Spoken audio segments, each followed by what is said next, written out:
Yeah, the biggest thing was when I moved out here was find every farmer I can talk to.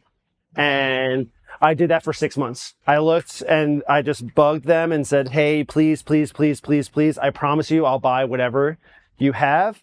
I don't want to tell you what you should be growing in your land because I'm not from here, but I do want you to tell me what's good. And then we just built relationships on that. And I just showed them that like, I will buy as many things as possible and I'll make it into stuff. Monarch, Somebody People, Justin Freeman, Sam, I think of it all in the same. My cooking is just as integrated into here as it is with Sam's palate. And like, we just kind of talk and feed each other. Our sous chef and 2 of our front of house managers have been gone.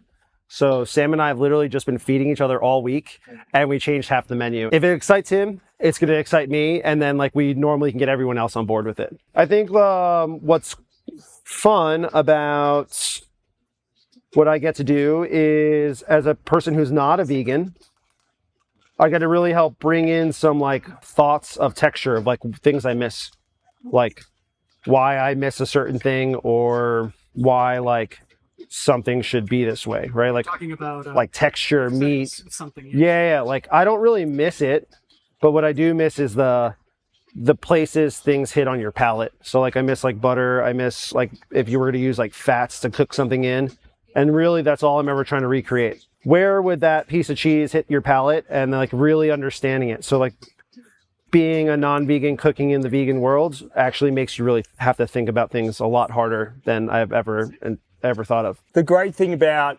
Justin is that I throw probably a different menu at him every week and say, hey, I need you to come up with ideas for this wine dinner or another event or stuff like that. And he's able to just throw them together. And he draws kind of inspiration from whether it be like Asian cuisine, Middle Eastern, Italian, Mediterranean, Greek, you know, it throws it all together and just creates these kind of flavor combinations. And really he has this great ability to build flavors, really trying to accentuate the flavor of the vegetable, but using inspiration from various areas. And I think Justin and I have a really great relationship, and that way it's easy to bounce off ideas. Like I can go, hey, what about this wine? He'll say, I like it or I don't like it, and he'll give me food, he'll feed me constantly. It's not good for the waistline, obviously, but it's good for my taste buds. But yeah, it's about that kind of back and forward. What about this flavor? Look at this vegetable. Like those little radish shoots. I hadn't tried those before, but they're really kind of stunning, you know? Yeah, and it's almost like a seasoning, like a pepper on top of a dish. Obviously, you see we bought like as many cool cucumbers as we could today. And it was just more like, I got inspired by my friend when what was the video at Odell's? He made this like julienne cucumber like hand wrap, and it had like sesame seeds. He like grated sesame seed on top. Miles made something for me. My brain kind of connected all of it together, and I was like, sick. I'm gonna riff off this dish. And then that's kind of how it came about. And then, funny enough, it's like an homage to like everywhere I've cooked in life. I started off at Nobu, the original one downtown in Manhattan. I worked there for 2.5 years. That's where I met my buddy Miles. And I want to kind of cook food like this for the rest of my life. And that's super tasty food, up front, in your face, well executed. And like, just here you go. Here's a cool piece of fish with one other thing that's going to like bring all the flavors together. And that's really it. This will be our Fritto. So we have the eggplant. Honestly, I think just like a cool Fritto Misto is always the best. And I think like tempura flowers normally is just like a really nice way to fry something because you can actually get to taste it. And these are tropea onions from Esoterra, but they're nice long red onions that have not been cured at all. So they're just a fresh onion that's comes from the ground, comes to us immediately. Cured vegetables like onions or garlic means that they've been sitting in the sun and the outside of dries the skin.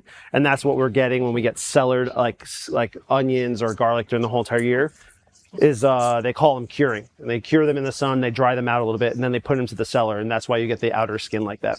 For the tempura, we're just gonna do every vegetable I can find. Shishito, eggplant, onion. Eggplant, before I fry it, I'm gonna lightly cook it so that you get like a little of that like bitterness off, and like it'll be like nice and mushy in the middle, which you don't want to eat a raw eggplant. Ready, steady, cook. Take a fork and like go dot, and just on the eggplants, and we'll throw them into the oven for like 10 minutes just to soften. We're gonna slightly smash. I have tempura batter made. Oh, yeah, cool. And we're gonna tempura fry it, make a Fritto. So we're gonna lightly cook them first, and then we'll fry them afterwards. Any olive oil or anything on them? Nope. We're gonna lightly cook, and then I'll smash and then fry them. Cool. So we lose a little of the color, what makes them beautiful, but you see how like they're nice and soft? We'll let them cool down, we'll smash them, and then we'll make them into the Fritto, which I think is like, will be really nice. Like this is the texture you're looking for. You wanna clean a couple of these? Yep, love to. Thank you. They're dragon tongues. They're, eat them raw, try it. Texture's nice too. Like slightly leathery on the outside, like really sweet, nutty in the middle. Are we gonna like take the tips off? Just take the long tip off. Long tip It's off? been like, Should have got a manicure before this, crispy. I'm gonna be in and out of here, so just a heads up.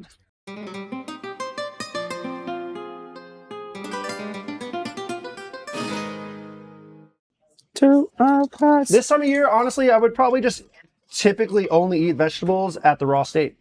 Raw turnip is also really tasty.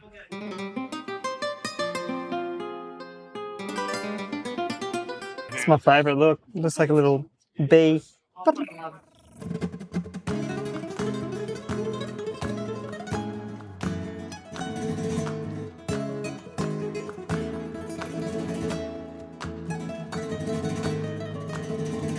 You want to fill up some vegetables in here? I need eggplant, the onions, shishitos, the ones you smash. Yep. The shishitos and the onions are right there, and the green beans you cleaned. I'll just season it with some salt.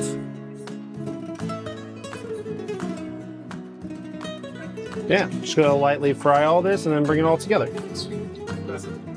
Yeah, yeah.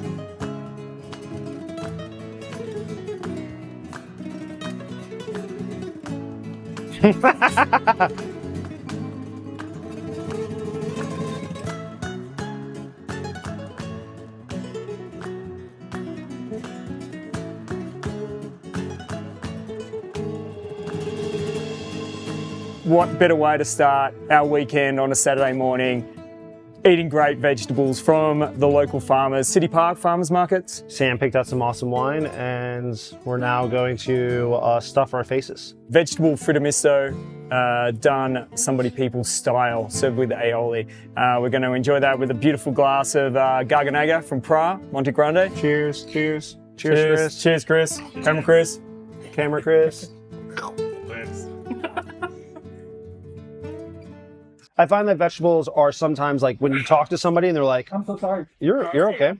Somebody's like, "Oh, you're only eating vegetables." Like if you fry it, they will eat it, right? Like it's a really simple thing, but like a perfectly fried vegetable with some salt and like a dipping, like I don't think you can ever beat it. Thank you for doing this, guys. Thank you. I do it all the time. Can I get a dip of the ale? That Fritto Misto is fucking great. Good idea, Justin. Well done, Justin. Good idea.